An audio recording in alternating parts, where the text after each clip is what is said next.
Review. I'm the Wild Reviewer, and today I'm gonna review. Hey there, how are you? Hello there. My name's the Wild Reviewer, or at least that's what I've been told. And this is a series I used to do called The Wild Review. It was a review series that ran for 6 seasons from 2015 to 2018. Everything since then has either been a mini-series or this in particular series, Rewild. A series I've created that allows me to look back at some old Wild Review episodes to see if what I talked about still holds up today. Because I have changing opinions. I am a growing boy, and some things I've said about TV shows or movies or just other various topics may have changed within the last couple of years, and that's what I'm setting out to do here. I'm gonna look back at various different Wild Review episodes to see if what I said is something I can still agree with. Or maybe I'm just making fun of my younger self. That's very possible. So, unless you have something better to do, which part of me highly doubts, seems like you're gonna be stuck with me for the next couple of minutes as we take a trip into the past. This is the Wild Review Rewild. This season has a theme also. We're going on a road trip. Wild like wild like. Hello, welcome to the Wild Review. I'm the Wild Reviewer, and welcome back to another episode of Rewild, the show where I take a look at old Wild Review episodes to see if they still hold up today. Also, we're on a road trip. We're in San Francisco! Wow, check this place out. This is cool, right? Hey, check that out. It's the We Bare Bears Bears. Not to be confused with the Wee Baby Bear Bears. Does anybody watch that show? This isn't about Cartoon Network today. We're talking about Disney Channel. The spin-off / sequel series to That's So Raven, which was a television show on when I was a kid, like back in the early 2000s. The show starred Raven Simone as she played a character named Raven Baxter, who had the ability to see into the future. She was psychic. The show ran for about 4 seasons. It did very well. It had a crossover with That's So Sweet Damn it. It had a crossover with The Sweet Life of Zack and Cody, and Hannah Montana in a 3-part crossover event, That's So Sweet Life of Hannah Montana, that's what I was starting to say. And it did have a spinoff before Raven's Home, like immediately after That's So Raven ended, called Cory in the House, which only lasted for 1 season, and it focused on her little brother Cory and her dad Victor Baxter moving into the White House because Victor got a job cooking for the President of the United States. I'm gonna be honest with you. This was before Obama took office, and I was really invested to see if they were going to change the president in the show. But we never found out. We never found out. The only thing I do know about that show is it was just another wacky teen sitcom, this time just in the White House. Uh-oh, Mr. President's got some children to deal with. That doesn't sound right. But a few years later, joining in on the wave of properties coming back for a new generation, we have Raven's Home, which is the, again, sequel series of That's So Raven. And it focuses on Raven now as a parent, but we also see her children going through whatever children go through at that age, and her son, Booker, has the ability to see into the future as well. He inherited Raven's ability to be psychic. I was a little invested in this show when I knew it was coming out because I had grown up with That's So Raven, and even though I was not really into the whole idea of shows coming back years later, especially after I had seen what they did with Fuller House, I wasn't impressed with the first episode of Fuller House. I just felt like it wasn't needed. I felt like Raven's Home was essentially trying to do what Fuller House was doing because Fuller House got very popular. So I gave Raven's Home a shot. I watched 1 episode, and then I watched another episode because I didn't feel like it was the best thing for me to review a show based on 1 episode. And if I gotta be honest, I can't even review a show based on 2 episodes. I'd have to see at least a season or a good number of episodes for it to qualify as a show review. I purposely tried to not make the Raven's Home review a show review. Instead, I just wanted it to be my thoughts on what I had seen so far. to see if it still had that magic that So Raven had. I hope I did well. I mean, you can definitely check it out for yourself, but I'm gonna check it out now. So that's what we're doing today. That's what's going on. We're gonna sit here for a good number of minutes, and we are going to look back at the Season 5 premiere of The Wild Review, my Raven's Home review. And I got a very special treat for you at the end of the episode, so you might want to just stick around. But with that said, let's dive in to the past. Welcome back to The Wild Review. It's been a while since I've done one of these. I decided to take a little break. Why? Because I'm tired. I go through a lot. I've had a lot happen since last time we've seen each other, since we've both seen eye to screen. I went on a little vacation, I graduated high school, I just entered college. I've basically been busy, but I've also been very tired and just felt like I need a break because it does take a lot to make one of these little Wild Review videos. That's okay. Everybody needs time for themselves. I seriously dated this specific recording. I just graduated high school.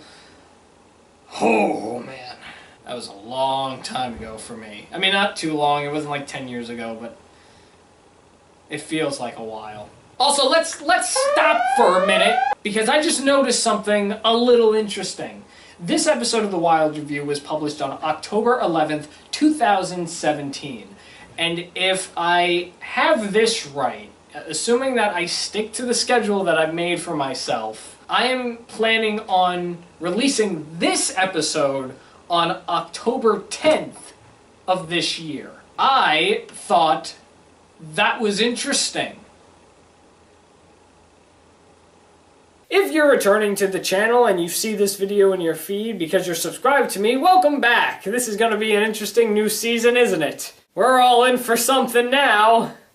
If you're new, however, to The Wild Review, welcome to The Wild Review. I'm The Wild Reviewer, and today I'm going to review a thing. Oh, that's deja vu.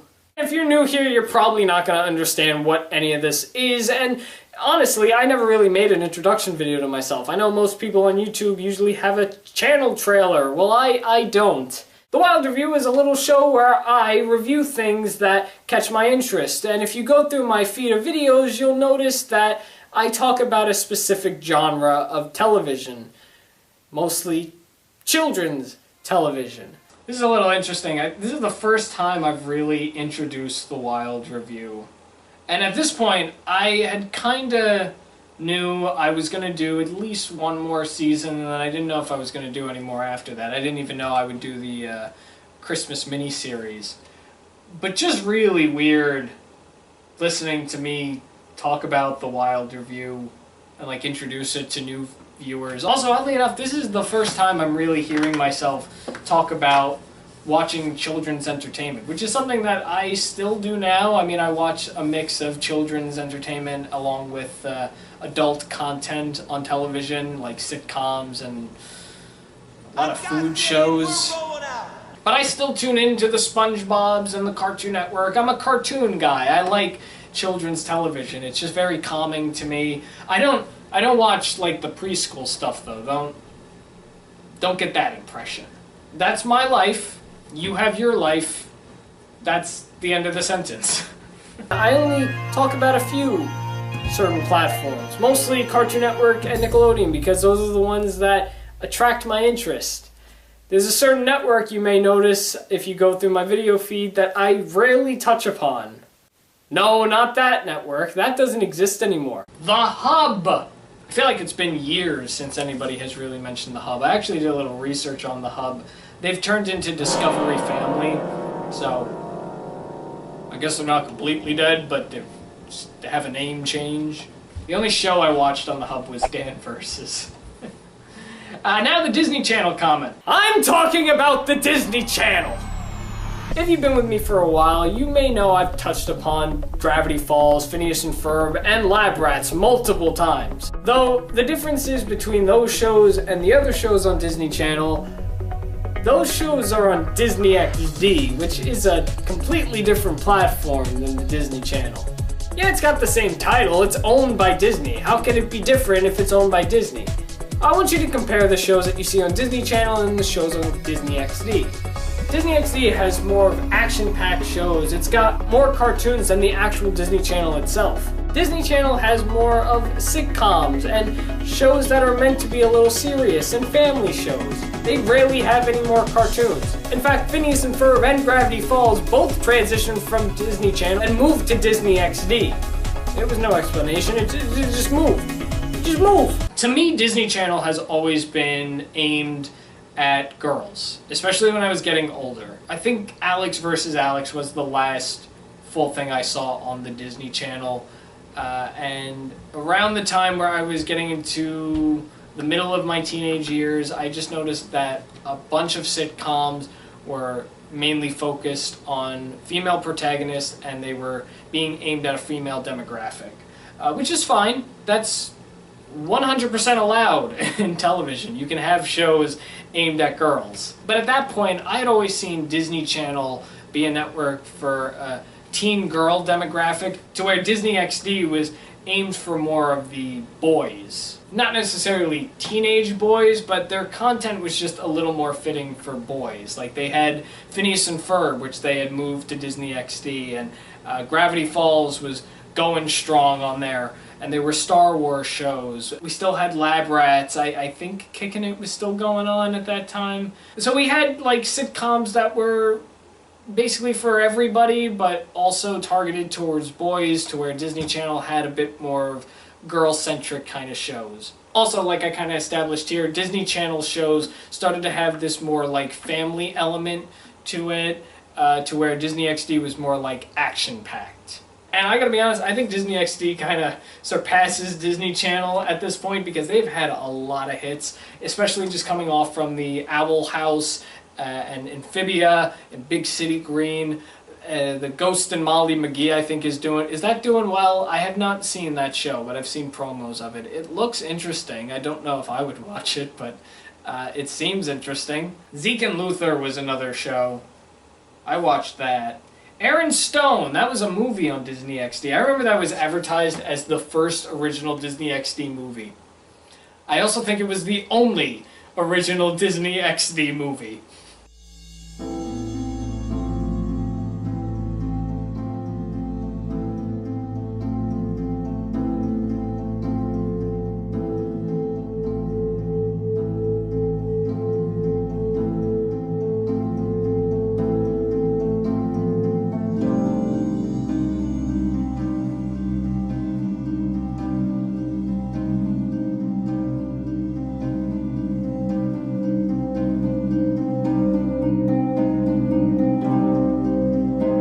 Insert transition to where I talk about That's So Raven and how they have a That's So Raven sequel series now on the Disney Channel, because I'm too lazy to write an actual transition.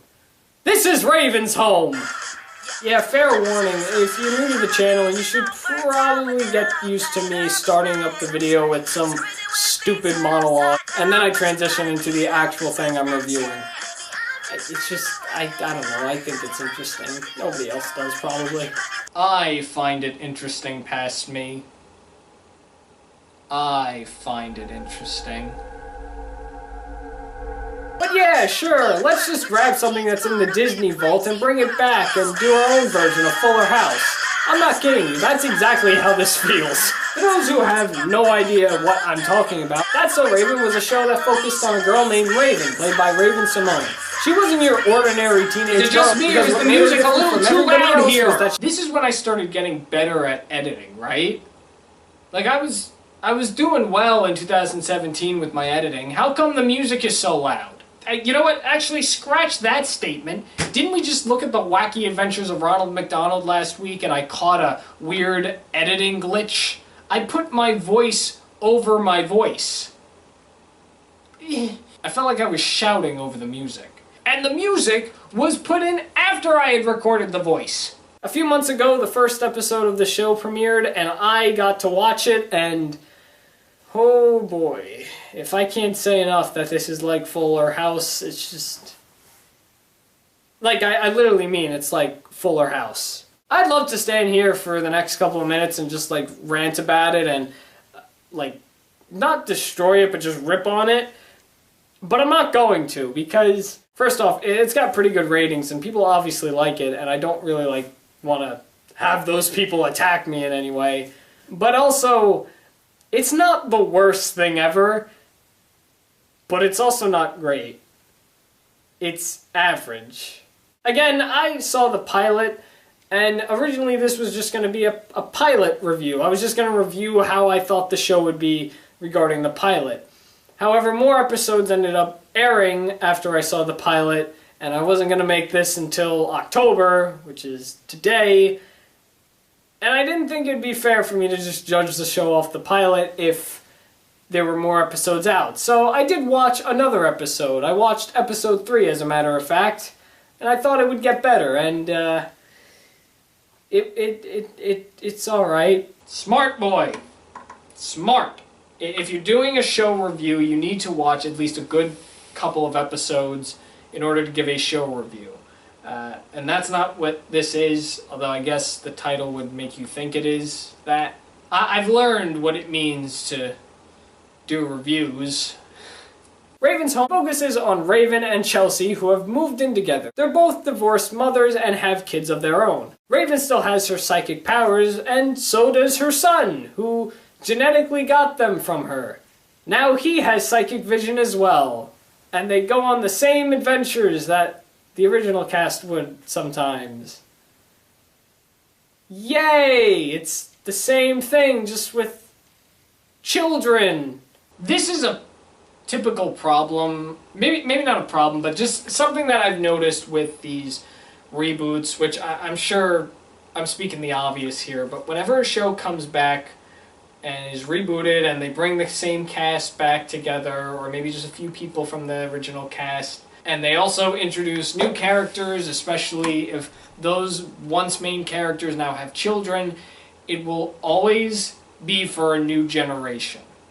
It will also be for the older generation, but for the most part it's going to be the newer generation show.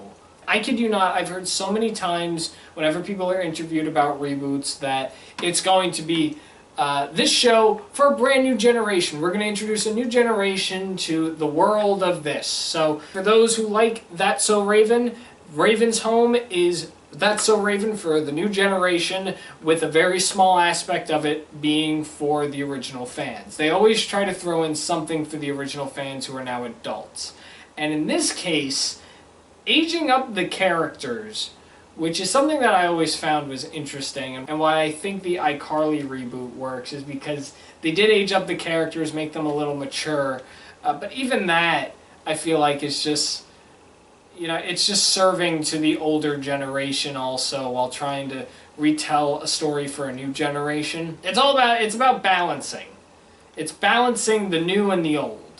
I was 18 at the time this show was released. There's also a big possibility that this was just not a show for me. I was definitely not the target demographic for Raven's Home, obviously, at my age of 18.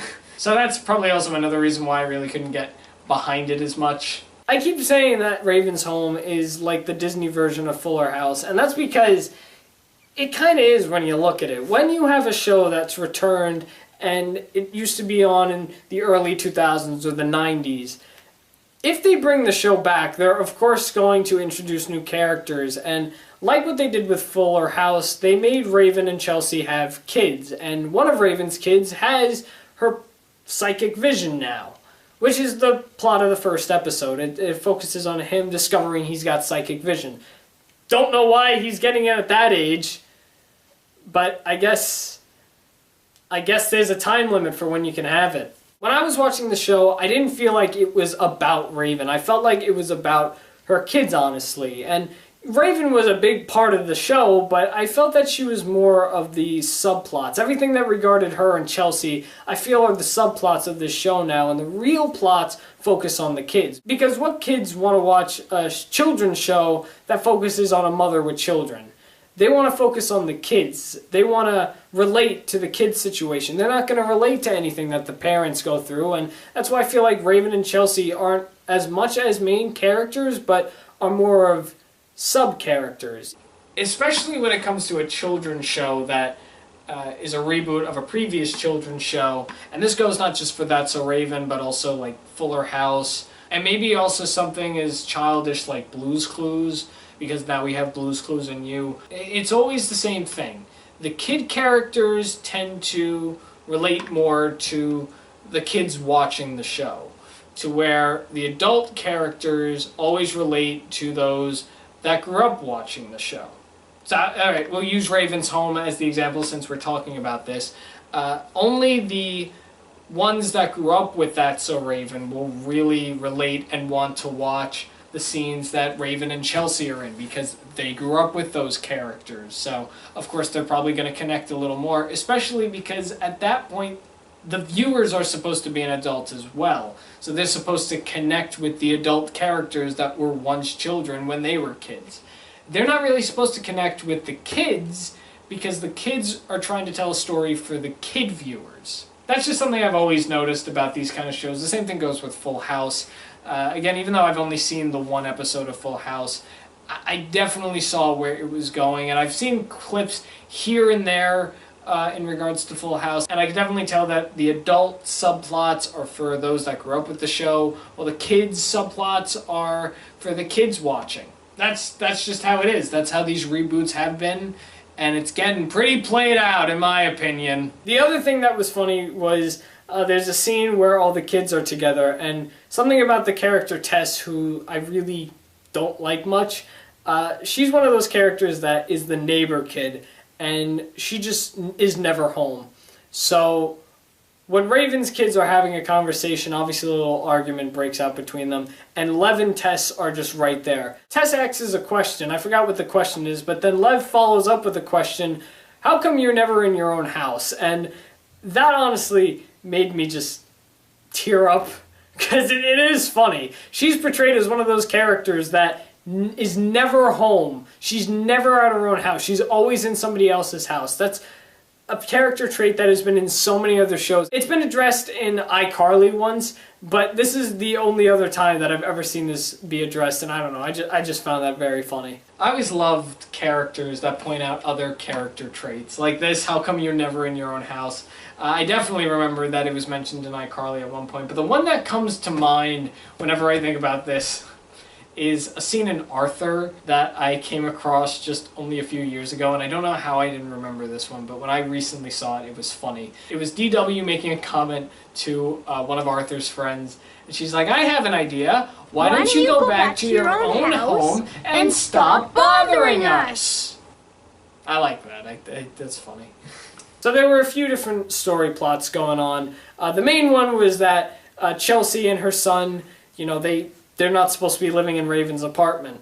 So Raven's trying to hide the fact that she's got another family living with them, and then there's an issue with the dishwasher, so the kids decide to get the landlord to fix it, and then he discovers Chelsea's living there, and now he's like, you gotta pay me the money or you're getting kicked out. Raven doesn't have any of the money, so now the kids put up a yard sale and sell all their stuff. Meanwhile, there's a little subplot with Lev and Tess as they wander into a room in the apartment that's apparently owned by what they call a witch, because Lev lost his drone. And his drone was... The reason why his drone was lost is because Tess just comes out of nowhere with a bat, hits it. He's like, why did you hit it? She's like, because I got a bat. That's not funny. I like randomness, but that kind of randomness isn't funny. You being a bully to a child. What else can be said about this episode? Obviously, we know how it's going to end by everybody being able to stay where they are because the landlord ends up... Well, actually, he doesn't make the decision that they could stay. So the witch character, who's an old lady that lives in the apartment building, she apparently owns the building and is the mother for the landlord. And when she finds out about this whole issue, because she's grown a bond with Lev, she allows Chelsea to live with Raven and her kids. And because she only sees one family, she doesn't see two different families. So, yeah, that was pretty interesting. I didn't see that coming. All these sitcoms are just the same now. That's my argument. They're just all the same. For the last 10 years, that's how these sitcoms have been. It's characters are put in a wacky situation, and this is also specifically for like kids sitcoms. They're always put in a wacky situation. They have antics to deal with, and then happy ending. You know, no repercussions. Nobody gets in trouble. Everybody wins in the end. Happy ending. Remember Drake and Josh? Remember how they would used to get grounded at the end of every episode? They would learn something. Remember there were morals at one point? Remember that? But apparently Chelsea's husband is in jail, which that's pretty dark. She wasn't even the one that said it. She's just been saying that he's divorced. It was actually Lev who said that, you know, his dad's in jail. That's the whole reason why the drone is so important to him. Chelsea's husband is in jail because of tax fraud. Really surprising that the Disney Channel allowed that. I'm generally surprised that Disney Channel allowed for one of their shows for children to involve a character that we probably will not see unless they do a little special episode that revolves around this issue to be put in jail. This is coming from the same network that wouldn't allow Alex Hirsch to put a spin the bottle reference in his Gravity Falls episode about Halloween. It said on it, like, Halloween party, bottles will be spun, no photos better wind up online, and they're like, bottles will be spun, spin the bottle reference. Impossible, never on the Disney Channel. I was like... That's a good point. That is a good point.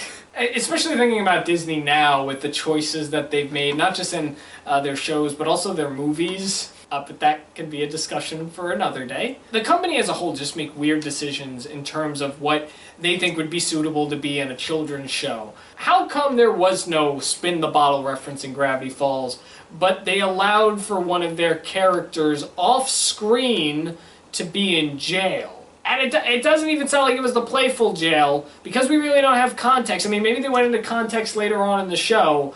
An adult just does not go to jail for no reason. I think Chelsea dated someone who was definitely a bad person. Does that sound about right, Mr. Mouse? Okay, well there we have it. There's my little chat about Raven's Home. It's definitely not one that was for me at that point, and definitely not for me now. But it does seem like a show young people can get into. It probably will serve for both newer fans and then older fans. Like I mentioned, it's all about that balance. As long as the old fans of That's So Raven are entertained by Raven's antics, they will be satisfied. And as long as the kids in the show entertain and catch the attention of the younger viewers, it will be a success. That's just kind of how it is. And clearly the show has been very successful because it is on its 6th season this year. It's Raven's Home and Bunked that seem to outlast every other Disney sitcom out there, even excluding the Zack and Cody series, which is broken up into 2 different shows at that point. This is a continuing story in one show. Remember when we talked about the 65th rule of the Disney shows, how shows would stop after their 65th episode? There was even a point where the shows stopped after their 4th season. That's not a thing now. That's it. And with that said, this is the special little treat that I hinted at the beginning of the episode. I thought this would be pretty cool. Before we end the episode, I would like to talk about one more episode of Raven's Home that I watched just moments before filming this. I figured, you know what? I'm talking about Raven's Home. I'm looking back at the video I did on it. Let's see how they've done so far. Clearly they've done something right. Again, they're in their 6th season, and they actually recently had a shift within the show because Raven went back home to San Francisco to be with her dad. So her dad, Victor Baxter, is now a main character again. And I wasn't going to watch a lot of episodes. I didn't plan on watching a full season. I am in no way interested in watching this full show. But I figured maybe I'll do it justice by watching at least one episode and talking about it and giving that a little review and just kind of giving my thoughts on what I think about Raven's Home now. So I specifically watched episode 1 of season 5, which I guess is also fitting because this episode of The Wild Review was a season 5 episode, and it was the first episode of season 5. Aren't I clever? It actually wasn't intentional. I had no plans on connecting this at all. It just so happens that the premiere of season 5 is when the shift happens. The episode is called The Wrong Victor, and I was able to watch this on Disney Plus, because I have that. I'm not sponsored by them. So here we go. For your ears only, this is what I thought about episode 1 of season 5 of Raven's Home, The Wrong Victor. I feel the exact same. So Victor Baxter has a heart attack. It's shown off screen. At least I'm pretty sure it's shown off screen. I don't think they ended season 4 on that cliffhanger. If they did, that'd be pretty interesting. But Victor has a mild heart attack, and he is brought to the hospital, and this scares Raven. So she and Booker take a trip and return to San Francisco to visit Victor in the hospital. There's an interesting scene in the cab where Raven goes over some of her memories during her time when she was a kid on That's So Raven. Something interesting about this episode, which is also something that fascinates me, is that this is a rebooted plot for an already existing show. To compare it to any other show, so this way you understand what that means, in 2.5 Men, the first 8 seasons focused on Charlie Sheen, and as we all know, he got fired, but they continued the show without him and brought in Ashton Kutcher. Ashton Kutcher's first episode was considered a rebooted plot for 2.5 Men, because they've killed off Charlie Sheen's character and brought in this new character to be the new lead. That's essentially what Raven's Home did, mainly because they've replaced 80% of the cast. The only original characters from the previous seasons are Raven and Booker. Everybody else is a new character, not including Victor Baxter, but I guess he could be considered a new main character because he wasn't in the show previously. I think he made 1 guest appearance, maybe 2 previously. So, new characters include a young girl named Alice, who is the youngest child in the show, which of course every children's show needs a very young child who can even be a little sassy. We have Neil, who volunteers at the hospital, and he is not smart, so he's our typical dumb character. And then we have Ivy, who I took as a very responsible young lady, but she also came off as a bit of a smartass, so she's the know-it-all in the show now. I gotcha. That's probably not... These are only just general ideas of what I think they are. Again, I've only seen this 1 episode. So Raven's upset because Victor had a heart attack, and she's just upset about it. Oh, well, sounds like somebody's doing the lawn on this lovely day in San Francisco. Hey guys, I'm talking here about Raven's Home. If you could just keep it down a little. So there was also a scene I liked in this episode where Raven and her dad were talking, and the heart monitor that was hooked up to Victor to, obviously monitor his heart rate, it was acting as a lie detector, which I thought was pretty clever because he kept lying to Raven about him taking care of himself and the things he's been doing that led him to having a heart attack. I thought that was pretty clever. One thing I definitely took away from this episode is Raven is annoying, and I don't know if that's maybe just a me thing, but this is what I've essentially boiled it down to. Raven always gets her way, and that's always been a thing, even in That's So Raven. Whenever she needed information, or she needed to spy on somebody, or she wanted to do something, she would always disguise herself to get her way. So in this case, she has disguised herself as a doctor because she has a vision that her dad's gonna die. We'll get back to that in a minute. But even before that, Raven jumped over one of the nurses' desks to track to see where her dad was. I mean, she could have easily just waited for somebody to show up at the desk. I know it was a big panic, but still, you didn't need to do that and infiltrate somebody's personal space. She kept getting into an argument with the main nurse that we see in the episode because she's trying to get into the room to save her dad. And it was just really unnecessary. It's weird just watching it. Raven is not a child anymore. Raven is a full-grown adult who has children. It's funny seeing her as a teenager disguise herself and force her way into certain situations so it can work out the way she wants them to. It's a bit different when you see her doing the exact same thing, but this time as a full-grown adult.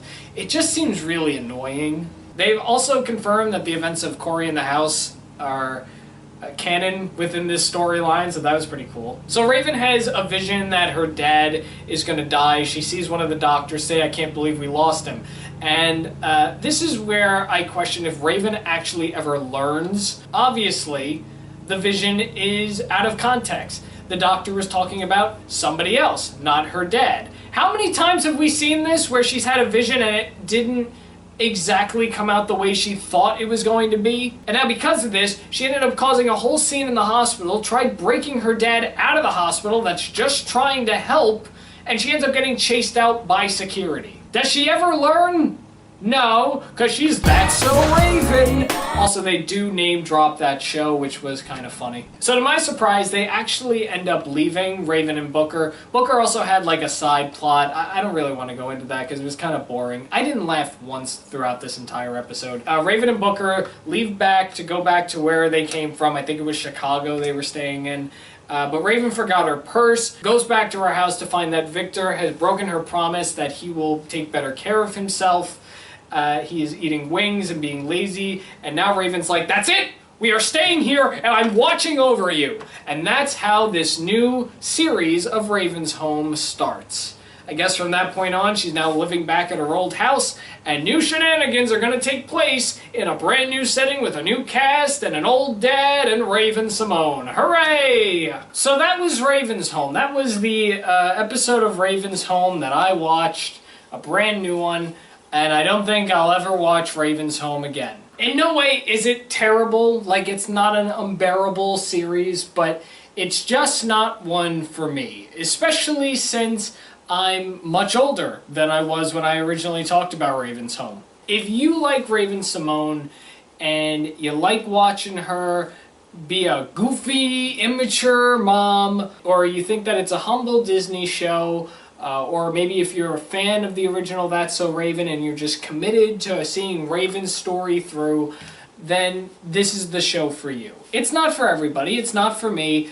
I gave it a watch, and it's fine. I think I stand with my original thoughts on it. It's a fine show. You just need to be part of a certain kind of audience that gets into this kind of humor, the goofy, childlike sitcom kind of antics that go on in these Disney shows. Definitely for me, I think I'm way past the typical Disney sitcom antics that It's a Laugh production does. That ship sailed, just like the SS Tipton. But that's it for this episode of Rewild. We've reached the end of our journey here in San Francisco, and now it's time to move on. Thanks for watching this episode of Rewild. If you enjoyed this episode, give it a like, maybe subscribe. I really don't care what you do. I'll be here regardless. I do this because I want to do it. If you enjoyed what you saw here, come back next week. I'm going to be doing exactly what I did this week. You want to see the full video of Raven's Home? The link for that will be in the description below, along with the previous 2 seasons of Rewild. You can click either playlist and check out what you've missed if you want to see some more. And let me know in the comments below what you thought about what I had to say. What are your thoughts on Raven's Home? I'd love to hear any and all thoughts you have, good or bad. I really don't mind. I'm up for anything you have to say. And with that, I will see you next week for another episode of Rewild. Thanks again for watching The Wild Review. I'm The Wild Reviewer, and you just saw me review a thing. Wild like wildlife.